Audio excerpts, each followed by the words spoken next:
전능하사 천지를 만드신 하나님 아버지를 내가 믿사오며 그 외아들 우리 주 예수 그리스도를 믿사오니 이는 성령으로 잉태하사 동정녀 마리아에게 나시고 본디오 빌라도에게 고난을 받으사 십자가에 못 박혀 죽으시고 장사한 지 사흘 만에 죽은 자 가운데서 다시 살아나시며 하늘에 오르사 전능하신 하나님 우편에 앉아 계시다가 저리로서 산자와 죽은 자를 심판하러 오시리라. 성령을 믿사오며 거룩한 공예와 성도가 서로 교통하는 것과 죄를 사하여 주시는 것과 몸이 다시 사는 것과 영원히 사는 것을 믿사옵나이다. 아멘. 찬송가 161장입니다. 찬송 161장입니다. 할렐루야 우리 예수 부활승 전하셨네. 세상 사람 찬양하니 전사와 답하도다. 구주 예수 부활하사 사망 권세 이겼네. 구주 예수 부활하사 사망 권세 이겼네. 할렐루야 우리 예수 왕의 왕이 되시고 우리들의 중보 되심 성령 증거하시네. 구주 예수 부활하사 처음 열매 되셨네. 구주 예수 부활하사 처음 열매 되셨네. 할렐루야 우리 예수 흥과 티가 없도다. 무덤 속에 있는 죄인 주가 일으키시네.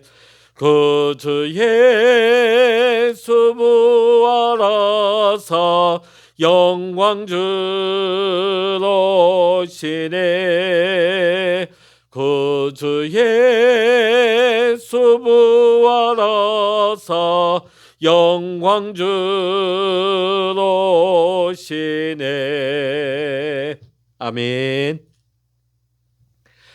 이 시간 우리에게 주시는 하나님의 말씀 신약 성서 고린도전서 15장 20절로부터 34절까지입니다. 신약 성서 282면 고린도전서 15장 20절로부터 34절까지입니다. 같이 읽겠습니다. 그러나 이제 그리스도께서 죽은 자 가운데서 다시 살아나사 잠자는 자들의 첫 열매가 되셨도다. 사망이 한 사람으로 말미암았으니 죽은 자의 부활도 한 사람으로 말미암는도다. 아담 안에서 모든 사람이 죽은 것 같이 그리스도 안에서 모든 사람이 삶을 얻으리라. 그러나 각각 자기 차례대로 되리니 먼저는 첫 열매인 그리스도요 다음에는 그가 강림하실 때에 그리스도에게 속한 자요 그 후에는 마지막이니 그가 모든 통치와 모든 권세와 능력을 멸하시고 나라를 아버지 하나님께 바칠 때라. 그가 모든 원수를 그 발 아래에 둘 때까지 반드시 왕노릇 하시리니 맨 나중에 멸망받을 원수는 사망이니라. 만물을 그의 발 아래에 두셨다 하셨으니 만물을 아래에 둔다 말씀하실 때에 만물을 그의 아래에 두시니가 그 중에 들지 아니한 것이 분명하도다. 만물을 그에게 복종하게 하실 때에는 아들 자신도 그때 만물을 자기에게 복종하게 하신 이에게 복종하게 되리니 이는 하나님이 만유의 주로서 만유 안에 계시려 하심이라. 만일 죽은 자들이 도무지 다시 살아나지 못하면 죽은 자들을 위하여 세례를 받는 자들이 무엇을 하겠느냐? 어찌하여 그들을 위하여 세례를 받느냐? 또 어찌하여 우리가 언제나 위험을 무릅쓰리요? 형제들아, 내가 그리스도 예수 우리 주 안에서 가진 바 너희에 대한 나의 자랑을 두고 단언하노니 나는 날마다 죽노라. 내가 사람의 방법으로 에베소에서 맹수와 더불어 싸웠다면 내게 무슨 유익이 있으리요? 죽은 자가 다시 살아나지 못한다면 내일 죽을 터이니 먹고 마시자 하리라. 속지 말라. 악한 동무들은 선한 행실을 더럽히나니 깨어 의를 행하고 죄를 짓지 말라. 하나님을 알지 못하는 자가 있기로 내가 너희를 부끄럽게 하기 위하여 말하노라. 아멘. 할렐루야. 오늘 이 아침에도 함께 기도하시는 우리 사랑하는 모든 믿음의 성도님들과 여러분의 가정과 여러분의 기도의 제목 위에 오늘도 하나님의 크신 은혜와 평강의 축복, 또 기도 응답의 축복이 여러분 모두와 함께 하시기를 이 시간 주의 이름으로 간절히 축원합니다.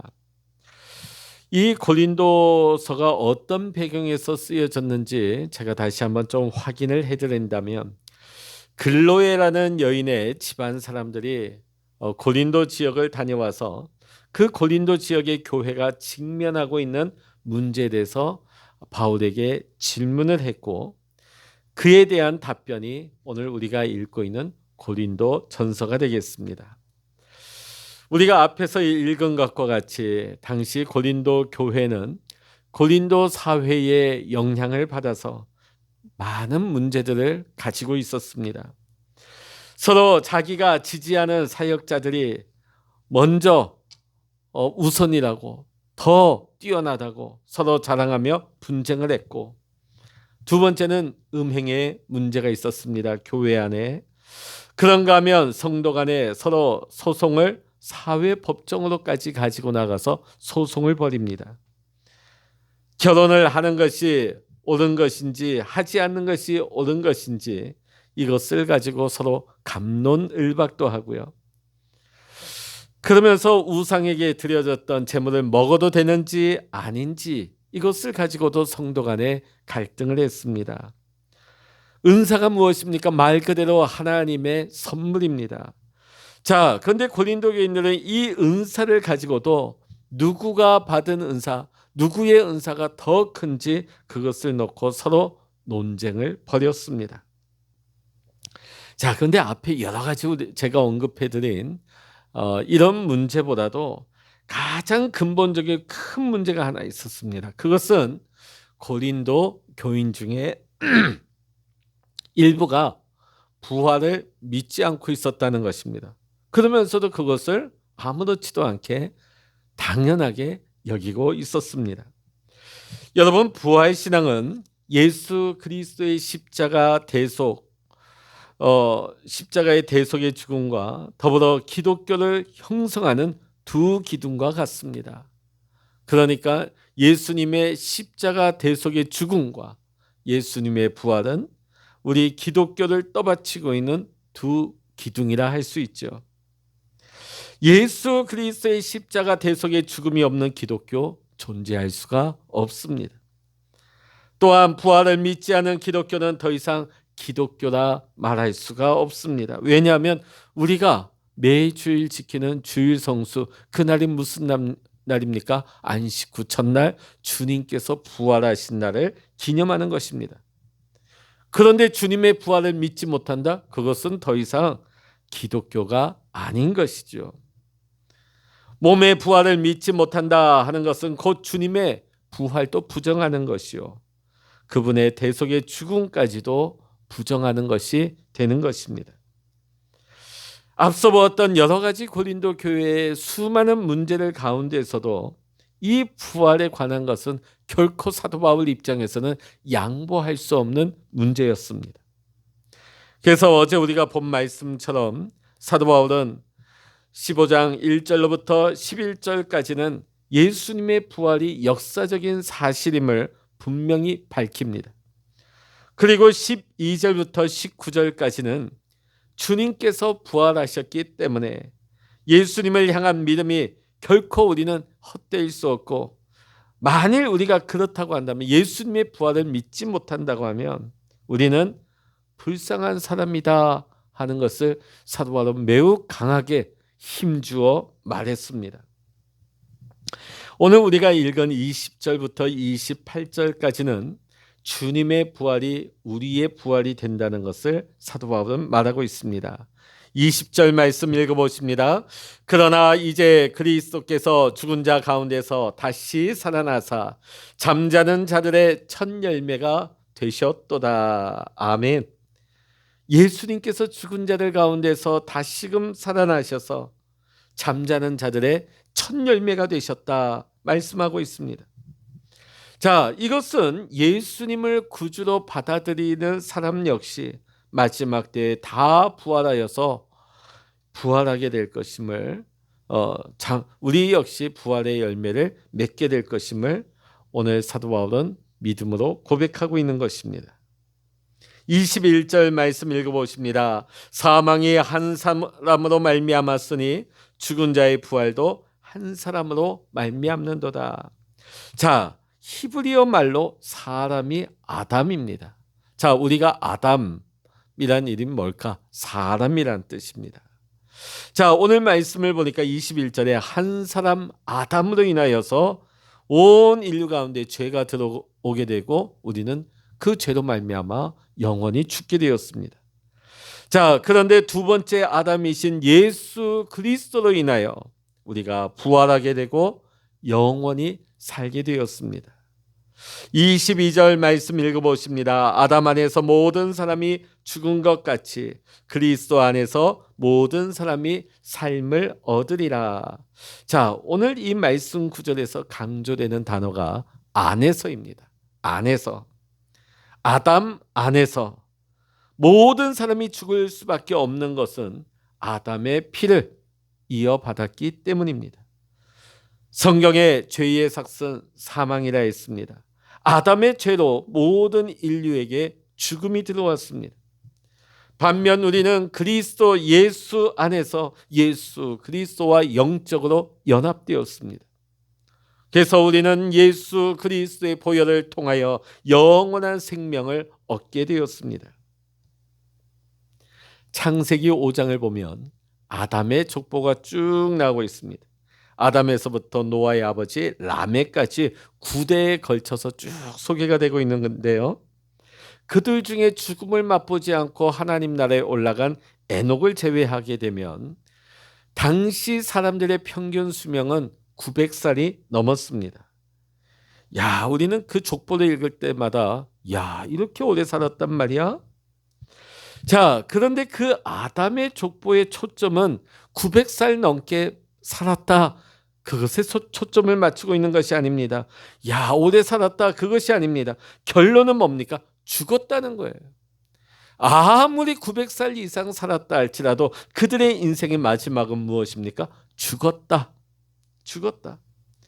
그래서 아담의 족보는 900살 이상 살았다 할지라도 죽음의 족보라고 합니다. 왜냐하면 그들 모두가 아담 안에 있었고 아담의 피를 이어받았기 때문입니다. 죽음의 족보이죠. 반면 마태복음 1장에도 족보 이야기가 나오고 있습니다. 그 족보는 나았다, 나았다, 나았다는 말이 쭉 이어집니다. 자, 그런데 그 족보에는 아담의 족보와 다른 것은 죽었다는 말이 없습니다. 그래서 우리는 그 족보를 가리켜 생명의 족보라 그렇게 부릅니다.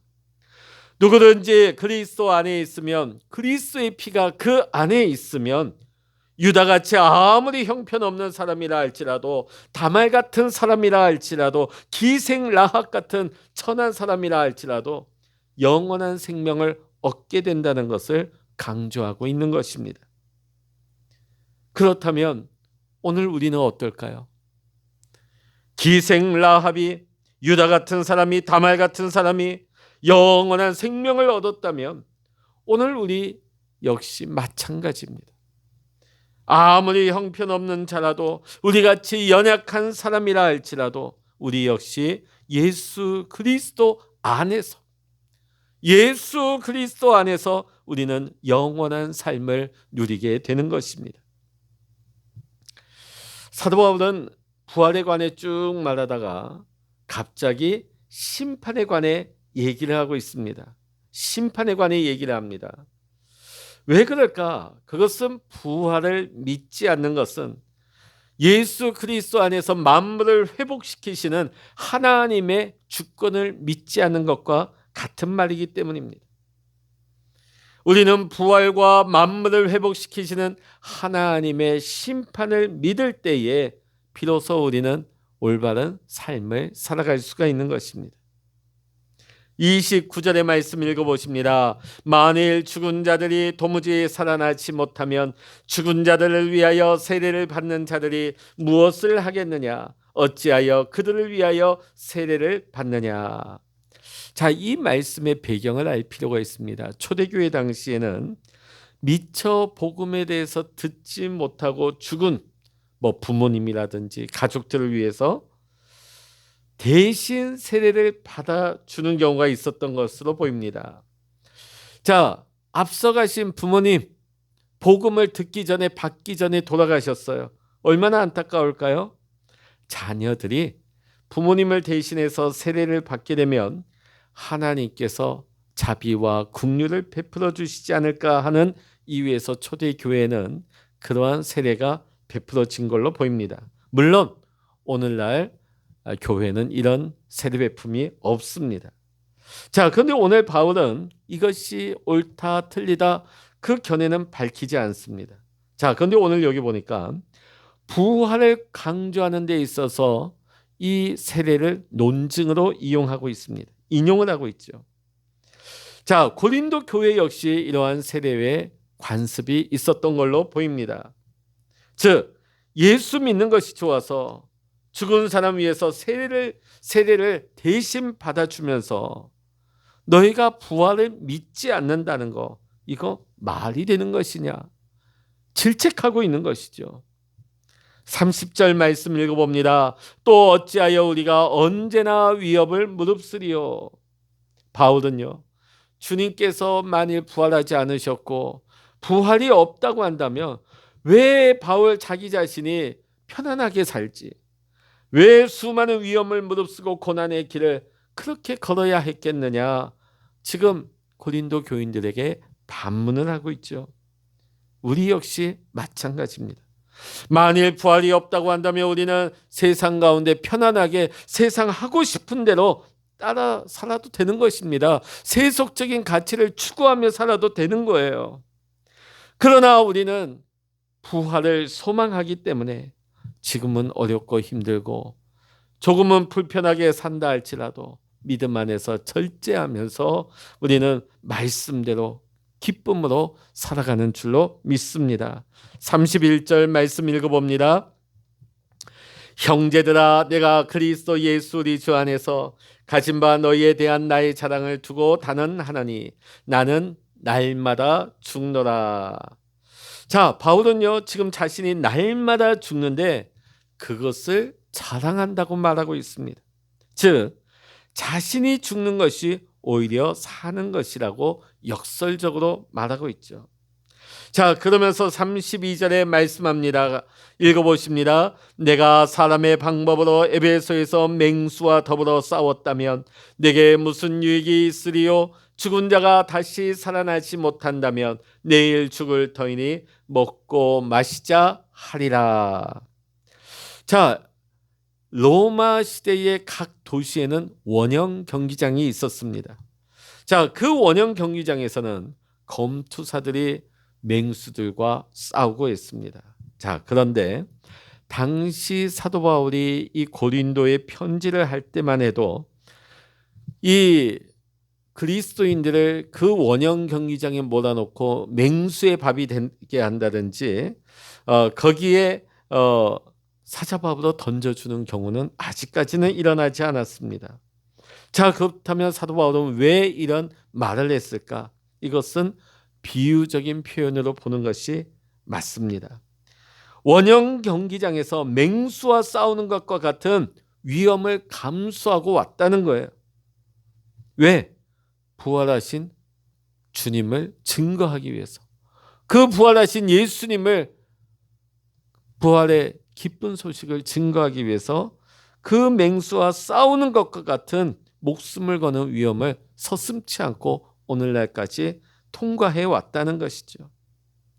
만일 부활이 없다면, 내 멋대로 살아도 된다면 어떻게 내가 그런 일을 겪었느냐고. 또 부활이 없다고 하면 내가 고생한 것이 도대체 무슨 의미가 있는 거냐고 반문을 하고 있죠. 오늘 여러분, 인생이 이 세상뿐이라고 생각하는 사람은요, 오늘 사도 바울이 뭐라고 묘사하고 있습니까? 악한 친구다. 악한 친구다. 그는 이 세상이 전부라고 생각하기 때문에 부활을 목적으로, 그 삶의 목적으로 삼거나 영원한 가치를 바라보는 삶을 살 수가 없는 것이죠. 자, 사도 바울은 그러한 자를 가까이 두지 말라, 그런 자와 어울리지 말라, 그는 악한 친구라고, 그런 영향력을 입을 수 있기 때문에 그런 사람을 가까이 두지 말라고 권면하고 있습니다. 자, 그런데 오늘 사도 바울이 이런 말을 하는 이유가 도대체 뭐냐? 고린도 교회 성도들을 부끄럽게 하기 위해서, 특별히 고린도 교회 안에 있기는 있지만 예수님의 부활을 믿지 못하고 몸의 부활을 믿지 못하는 그들을 부끄럽게 하려고 이것을 쓰고 있는 것이다. 부활은 결코 양보할 수 없는 믿음의 가치이기 때문이다. 오늘 사도 바울은 본문의 말씀을 통해서 강조하고 있습니다. 사랑하는 성도 여러분, 오늘 우리 모두에게는 하나님께서 우리 인생 가운데 정하신 때가 있습니다. 그때가 우리가 언제인지는 아무도 알 수 없습니다. 그러나 그때가 되면 우리는 이 땅에서 마지막 숨을 내쉬게 될 것입니다. 오늘 우리에게 아무리 크고 작은 어려운 일이 있다 할지라도, 심지어 지난 3년 동안 우리는 코로나 바이러스라고 하는 지독한 그 바이러스를 통과해 왔습니다. 아직도 완전히 끝난 건 아니죠. 앞으로도 수많은 어려움이나 환난이 닥쳐온다 할지라도 오늘 우리는 말씀을 통해서 영과 진리로 하나님께 예배하는 삶을 살며 부활의 소망 가운데 살아가야 될 줄로 믿습니다. 우리가 믿음과 소망으로 살아갈 수 있는 것은 바로 부활이 있기 때문입니다. 예수님의 부활, 또 예수님을 믿는 자들에게 허락되어진, 우리에게도 주어진 그 부활, 그 부활의 소망이 오늘 하루를 하나님의 자녀답게 살아가게 하는 우리의 믿음의 원동력이 될 수 있기를, 우리의 삶의 소망의 원동력이 될 수 있기를 이 시간 주의 이름으로 간절히 축원합니다. 기도하시겠습니다. 주님께서 죽은 자 가운데서 다시 살아나셔서 잠자는 자들의 첫 열매가 되어주심을 감사드립니다. 예수님의 부활로 인하여 우리에게도 부활의 소망이 왔습니다. 우리는 원래 아담의 후손으로 죽음의 권세 아래 우리는 죽을 수밖에 없는 존재들이었지만 이제는 우리가 그리스도 안에서 예수님의 부활로 말미암아 우리가 영원한 생명을 누리게 되었음을 감사드립니다. 오늘 우리가 살아가는 동안 크고 작은 여러 가지 어려움이 있다 할지라도 언제나 부활의 주님과 주님의 부활을 오늘 우리가 삶의 목적으로 삼게 하시고 우리의 삶의 자리에서 날마다 부활의 소망 가운데 신실하게 살아갈 수 있도록 주여 우리의 믿음을 새롭게 하시고 인도하여 주시옵소서. 오늘도 우리와 함께 하시며 우리의 기도에 응답하시는 주님을 찬양하오며 우리 주 예수 그리스도의 이름으로 간절히 기도하옵나이다. 아멘. 찬양하라 내 영혼아, 찬양하라 내 영혼아, 내 속에 있는 것들아 더 찬양하라.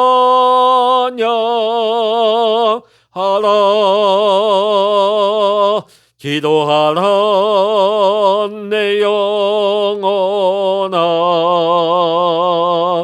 기도하라 내 영혼아. 내 속에 있는 것들아 더 기도하라.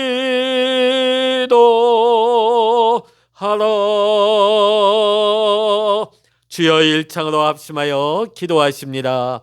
주여